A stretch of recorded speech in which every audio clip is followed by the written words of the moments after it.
देश के महामहिम राष्ट्रपति रामनाथ कोविंद प्रयागराज पहुंच गए। राष्ट्रपति विशेष विमान से आज प्रयागराज शहर के बमरौली एयरपोर्ट पहुंचे, जहां पर पहले से मौजूद उत्तर प्रदेश के मुख्यमंत्री योगी आदित्यनाथ और राज्यपाल आनंदीबेन पटेल ने उनका स्वागत किया।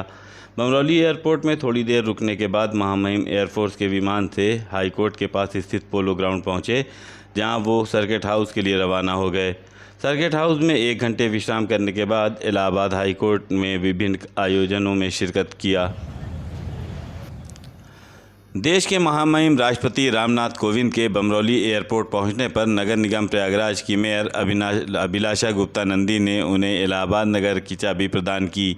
एक खूबसूरत पैकेट में ये चाबी को रखा गया था। मेयर के मुताबिक प्रयागराज शहर के लिए मान्यता है कि जब भी कोई विशिष्ट अतिथि यहां पर आता है, उसे सम्मान के लिए ये चाबी प्रदान की जाती है। देश के महामहिम राष्ट्रपति रामनाथ कोविंद और यूपी के मुख्यमंत्री योगी आदित्यनाथ को सुनने के लिए आए सैकड़ों लोग सुरक्षा के प्रोटोकॉल के तहत हाईकोर्ट में आयोजित कार्यक्रम में नहीं पहुंच पाए। जिला प्रशासन की तरफ से पूरे कार्यक्रम को शहर के कोने कोने तक पहुंचाने के लिए जगह जगह LCD वैन लगाई गई है, जहां पर इस कार्यक्रम का सिरा बढ़ रहा है। राष्ट्रपति और मुख्यमंत्री को सुनने के आए बहुत से लोग शहर के अलग अलग हिस्सों में लगाए गए इन्हीं LCD मॉनिटर में राष्ट्रपति और मुख्यमंत्री का भाषण सुन रहे थे। हमारे भारत के राष्ट्रपति आए हुए हैं, वहाँ पे हम हाई कोर्ट नहीं जा पा रहे हैं, तो यहाँ पे हम सुविधा करे हुए हैं, तो यहाँ देख रहे हैं। उनका भाषण बड़ा सुन के बड़ा अच्छा लगा हमको। यही नाम प्रीतम मेरा है। संगम नगरी प्रयागराज को नए अंदाज में परिभाषित करते हुए यूपी के मुख्यमंत्री योगी आदित्यनाथ ने कहा कि प्रयागराज में धर्म, न्याय और शिक्षा का भी संगम है। इलाहाबाद हाई कोर्ट में महामहिम राष्ट्रपति के साथ वकीलों के चैम्बर्स और बिल्डिंग के शिलान्यास व प्रयागराज में यूपी के दूसरे राष्ट्रीय विधि विश्वविद्यालय के शिलान्यास कार्यक्रम में बोलते हुए उन्होंने ये भी कहा कि इससे नई पीढ़ी को ज्ञान के साथ शोध का अवसर मिलेगा। देश के महामहिम राष्ट्रपति रामनाथ कोविंद ने अपने उद्घाटन भाषण में महिलाओं का न्यायपालिका और प्रतिनिधित्व देने की तरफ संकेत करते हुए कहा कि महिलाओं में न्याय प्रकृति अधिक होती है, उनमें सबको न्याय देने की क्षमता होती है। न्यायपूर्ण समाज की स्थापना तभी संभव होगी जब महिलाओं की भागीदारी बढ़ेगी। आज 12% महिलाएं ही जज हैं। महिलाओं की संख्या को बढ़ाना होगा। इस हाई कोर्ट में महिलाओं की संख्या अधिवक्ता, अधिकारी और न्यायाधीश के रूप में बढ़ानी होगी, ऐसी अपेक्षा करता हूं। इलाहाबाद हाई कोर्ट के ऐतिहासिक परिसर में आयोजित इस समारोह में प्रमुख रूप से उपस्थित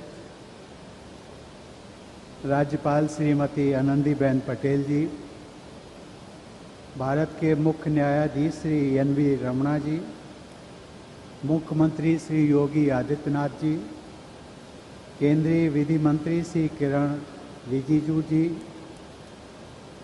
उच्चतम न्यायालय के न्यायाधीशगण justice Vineet Saran ji, justice Dinesh Maheshwari ji, justice Krishna Murari ji, justice Vikramnath ji, Allahabad उच्च न्यायालय के मुख्य न्यायाधीश एवं अन्य न्यायाधीशगण, Allahabad high court bar association के अध्यक्ष श्री अमरेंद्र नाथ सिंह जी, उपस्थित अधिवक्तागण तथा अधिकारीगण, गणमान्य अतिथियों, देवी और सज्जनों, उत्तर प्रदेश राष्ट्रीय विधि विश्वविद्यालय प्रयागराज एवं इस परिसर में विभिन्न सुविधाओं से युक्त एडवोकेट्स का चैम्बर, पार्किंग स्थल आदि का जो निर्माण कार्य होने वाला है, उसका शिलान्यास करके मुझे अत्यंत प्रसन्नता का अनुभव हो रहा है। सचमुच में ये दोनों ही कार्य न्याय प्रदान करने संबंधी व्यवस्था के विकास की दिशा में सराहनीय प्रयास है। हम सब लोग जानते हैं कि विधि, शिक्षण और न्याय प्रणाली में व्यापक सुधारों के लिए भारत की न्यायपालिका तथा केंद्र और राज्य सरकारों द्वारा मिलकर निरंतर प्रयास किए जा रहे हैं। इन प्रयासों के लिए केंद्र और राज्यों के स्तर पर विधायिका, कार्यपालिका और न्यायपालिका की ओर से योगदान करने वाले सभी लोग प्रशंसा के पात्र हैं। देवियों और सज्जनों, इतिहास की दृष्टि से इलाहाबाद हाई कोर्ट भारत में स्थापित किया गया चौथा हाई कोर्ट है। महत्व की दृष्टि से यह हाई कोर्ट देश की सबसे बड़ी आबादी वाले राज्य में न्याय प्रदान करने की जिम्मेदारी निभाता है। न्यायाधीशों की संख्या की दृष्टि से यह देश का सबसे बड़ा हाई कोर्ट है। परंतु इन सभी तथ्यों से एक बात और भी महत्वपूर्ण है